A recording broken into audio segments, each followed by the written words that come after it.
Hello friends, how are you? Welcome in this channel. आज आपण units and measurements ह्या चॅप्टरचा part number 14 बघणार आहोत.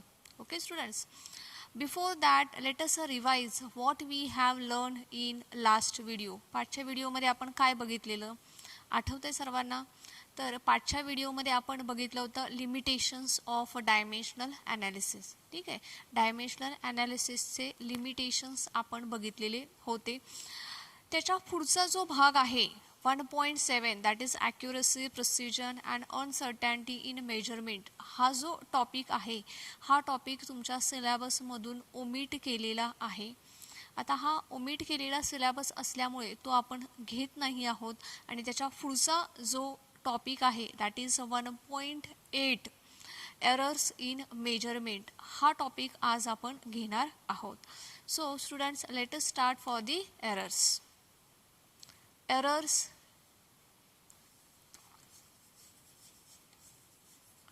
in measurement. Now errors, it is errors म्हणजे काय? काहीतरी कमी, काहीतरी उणीव. ठीक आहे. So this errors are introduced. कशामुळे इंट्रोड्यूस होत आहेत? तर it is due to the faulty measurement of physical quantity. कोणतीही फिजिकल क्वांटिटी मेजर करत असताना जर का काही चूक झाली, जर का त्या मेजरमेंटमध्ये जर का काही फॉल्ट असेल तर so due to this fault there is an error in the measurement of physical quantity. So such fault is called as an error. Error म्हणजे काय आहे? तर it is a faulty measurement of physical quantity. कोणतीही physical quantity ही faulty जर का तिचं measurement झालं तर आपण त्याला म्हणणार आहोत errors. So students, remember, errors means it is the fault in measurements of the physical quantity. physical quantityचं मेजरमेंट करताना जो फॉल्ट येतोय that is called as an errors. Now these errors are broadly divided into two parts. Errors हे काय झालेले आहेत? दोन पार्टमध्ये आपण त्याला डिवाइड केलेलं आहे. एक आहे सिस्टमॅटिक एरर आणि दुसरा आहे रँडम एरर. ठीक आहे. So the errors divided into two parts, systematic errors and random errors.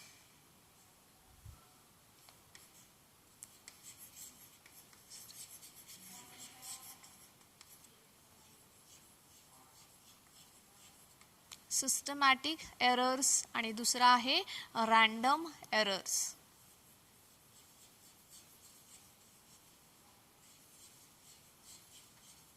Systematic error and random error.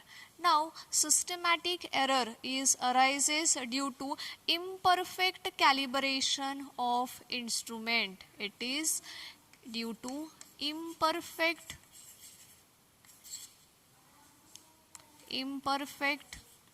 calibration of instrument. Imperfect calibration of instrument, ह्याच्यामुळे सिस्टमॅटिक एरर येतो. आणि दुसरं म्हणजे imperfect method of observation. Imperfect method of an observation. ठीक आहे. Systematic errors कशामुळे येत आहेत? तर एक तर इम्परफेक्ट कॅलिब्रेशन ऑफ इन्स्ट्रुमेंट ह्याच्यामुळे सिस्टमॅटिक एरर येतोय, किंवा दुसरा कशामुळे एरर येऊ शकतो? तर imperfect method of an observation. ऑब्झर्वेशनची जी मेथड आहे ती जर का तुमची प्रॉपर मेथड नसेल तर जो येणारा एरर आहे तो कोणता असतो एरर? तर तो एरर आहे systematic error. Right? Now in systematic errors there are three types. Systematic errors चे देखील काय आहेत? एकूण 3 प्रकार आहेत. त्याच्यापैकी पहिला प्रकार आहे इन्स्ट्रुमेंटल एरर. राईट? सो ह्याचा आपण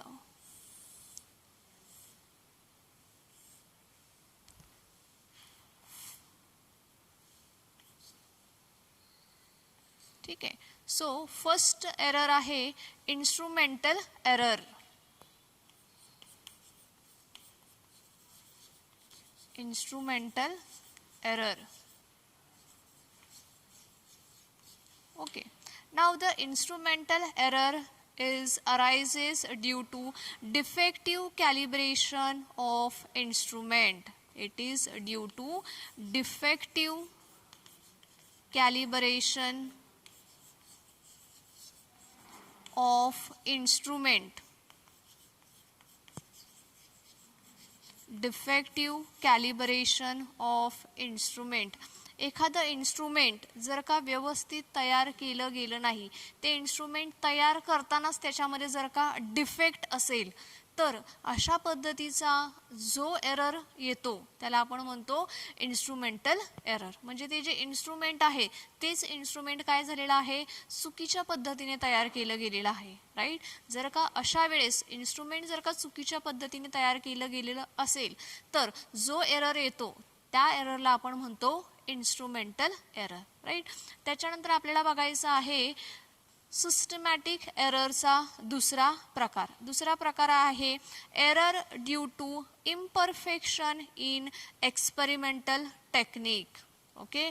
error due to imperfect experimental technique. ठीक आहे.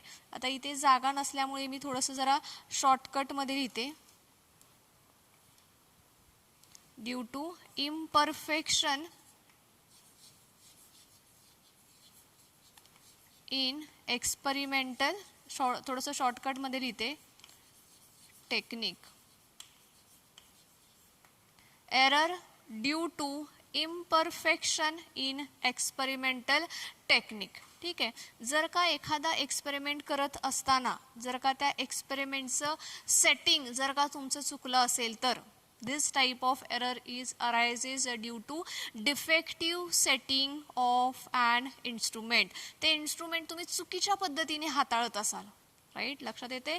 हे जर का इन्स्ट्रुमेंट तुम्ही चुकीच्या पद्धतीने हाताळत असेल, तर defective setting of an instrument जर का होत असेल, तर जो एरर येतो त्या एररला आपण म्हणतो error due to imperfection in experimental technique. ठीक आहे.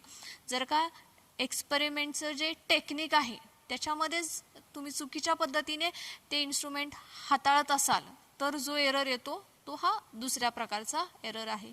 आणि तिसरा जो एरर आहे तो आहे पर्सनल एरर. Personal error. ठीक आहे. आता हा पर्सनल एरर कशामुळे येतोय, तर it is due to fault of an observer. कशामुळे तयार होतोय, फॉल्ट ऑफ ॲन ऑब्झर्वर.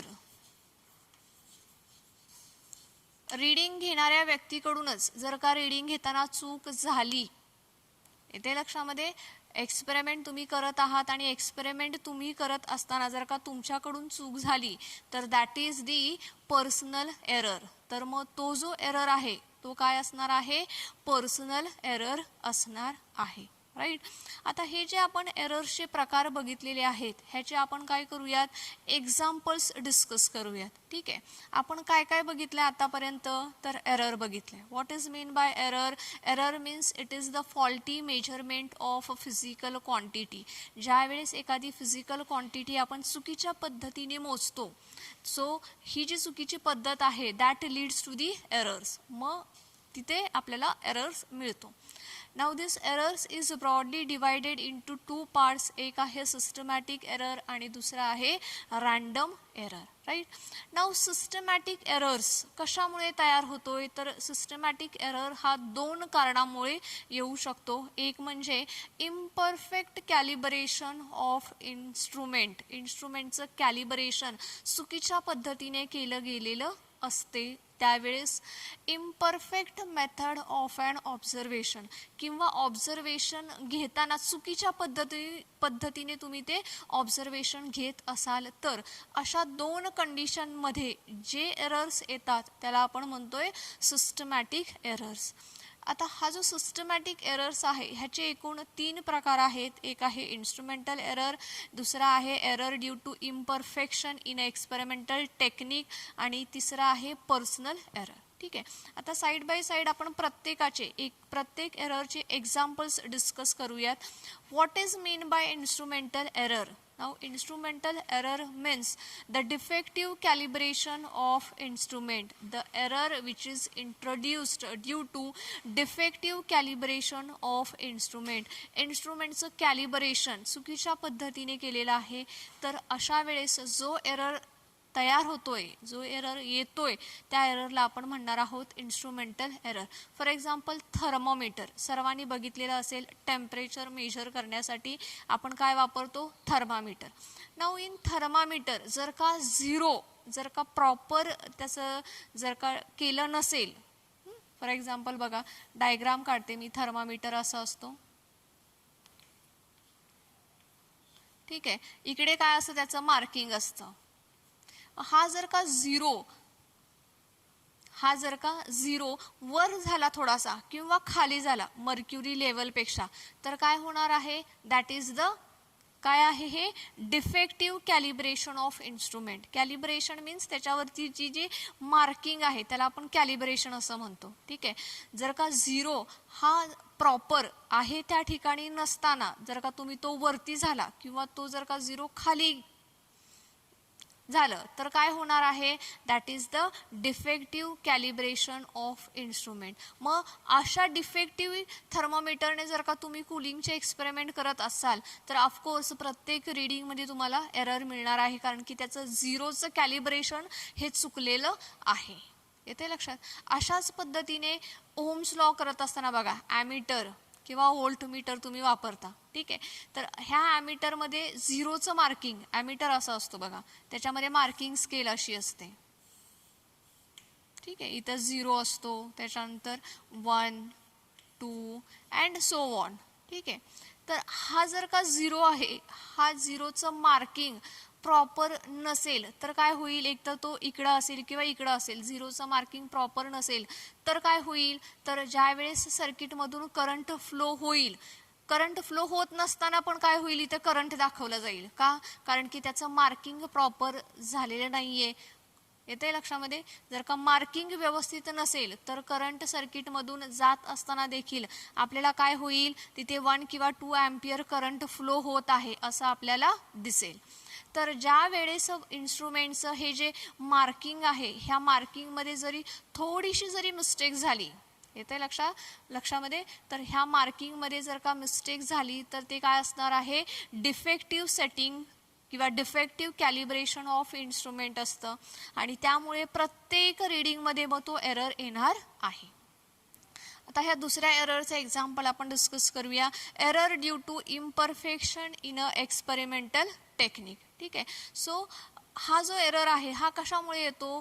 तर ज्यावेळेस तुम्ही एक्सपेरिमेंट करत असता आणि हा एक्सपेरिमेंट करत असताना जर का डिफेक्टिव्ह सेटिंग झालं, तुमच्याकडून चुकीच्या पद्धतीने सेटिंग जर का झालं इन्स्ट्रुमेंटचं, तर त्यावेळेस जो एरर येतो त्या एररला आपण म्हणणार आहोत error due to imperfection in a experimental technique.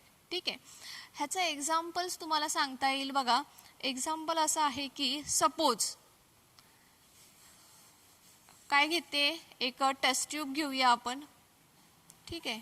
Taste tube घेतलेली आहे आणि ह्या टेस्ट ट्यूबमध्ये काय आहे? मी लिक्विड भरले, पाणी भरले.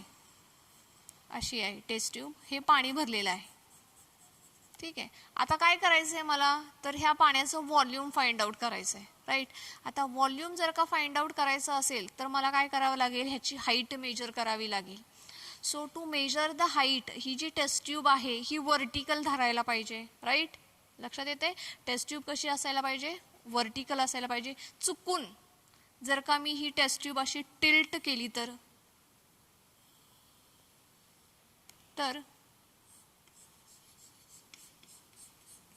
बघा अशी चुकून काय झाली आहे? टिल्ट झाली. आणि आता जर का मी हिची हाईट मेजर केली तर हाईट सेम असेल का? ही एच हे सेम असेल का? ऑफकोर्स नाही. वर्टिकलची हाईट वेगळी असेल, टिल्ट केल्यानंतर जी येणारी हाईट असेल ती कशी असेल, वेगळी असेल. मग जर का मी अशा पद्धतीने हँड केलं आणि ही हाईट घेतली रीडिंगमध्ये कॅल्क्युलेशन केलं तर माझा एक्सपेरिमेंट करेक्ट होईल का, नाही. So this is called the defective setting of instrument. मग ह्यालाच आपण काय म्हणतोय तर डिफेक्टिव्ह सेटिंग ऑफ इन्स्ट्रुमेंट म्हणतोय. इन्स्ट्रुमेंट हे चुकीच्या पद्धतीने आपण वापरतोय, त्याचं चुकीच्या पद्धतीने सेटिंग करतोय. ठीक आहे. So that is called defective setting of instrument. त्याच्यानंतर असणार आहे पर्सनल एरर. आता हा पर्सनल एरर कशामुळे येतोय तर it is due to fault of an observer. ही ऑब्झर्वरची चूक असते. ठीक आहे. जर का मला 2 पॉईंट मधलं काय करायचं आहे, डिस्टन्स मोजायचं आहे ए अँड बी. मग मी काय करायला पाहिजे, स्केल इथे प्रॉपर धरायला पाहिजे, राईट. स्केलवरचा जो 0 आहे तो एक्झॅक्टली ह्या एला कोइन्साइड व्हायला पाहिजे, राईट. तर का जर का तसं झालं नाही तर एरर येणार आहे. ठीक आहे. मला स्केलचं मेजरमेंट करताना एक्झॅक्टली समोर उभं राहायला पाहिजे. मी जर का स्केल अशी ठेवली आणि अशी तिरकं बघितलं तर मला ॲक्युरेट रीडिंग मिळेल का, नाही. सो ज्यावेळेस मला हे मेजर करायचं असेल त्यावेळेस मी एक्झॅक्टली ह्या डिस्टन्सच्या समोर असायला पाहिजे, एला बरोबर 0 कोइन्साइड व्हायला पाहिजे, तरच मग मला काय मिळणार आहे, करेक्ट रीडिंग मिळणार आहे. तर हा जो पर्सनल एरर आहे हा कशामुळे येतोय तर ज्यावेळेस ऑब्झर्वर, ठीक आहे, ऑब्झर्वर रीडिंग घेताना काळजीपूर्वक लक्ष देत नाही किंवा व्यवस्थितपणे रीडिंग घेत नाही, due to carelessness of the observer, जो एरर येतो त्याला आपण म्हणतो पर्सनल एरर. लक्षात येते सर्वांच्या. सो ह्याचे आपण तिघांचेही एक्झाम्पल्स डिस्कस केलेले आहेत.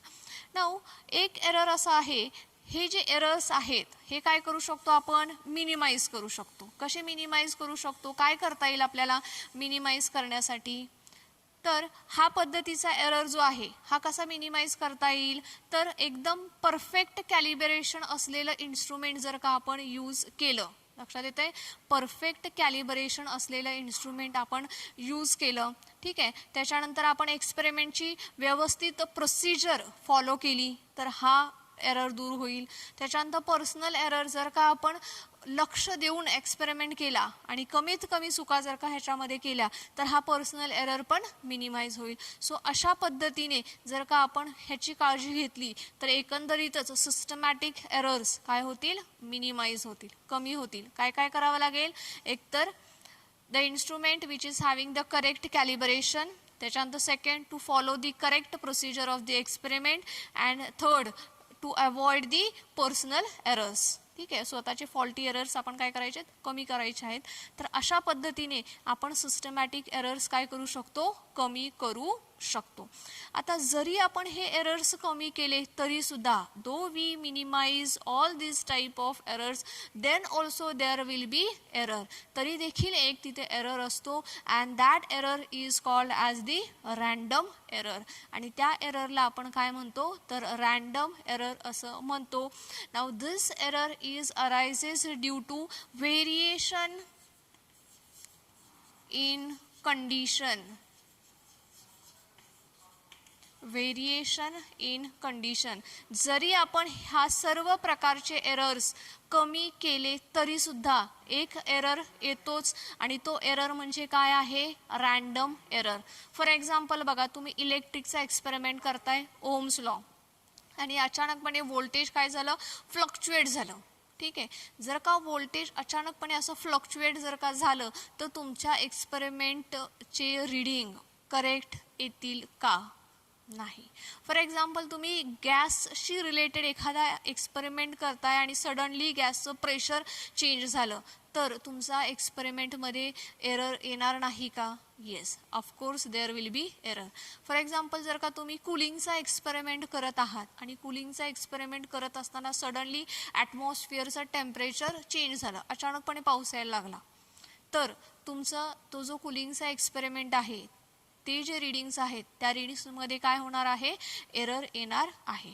सो जरी तुम्ही हे सर्व प्रकारचे एरर्स कमी केले तरी देखील तिथे काय असणार आहे, रँडम एरर असणार आहे. आणि तो कशामुळे येतोय, तर व्हेरिएशन इन अ कंडिशन.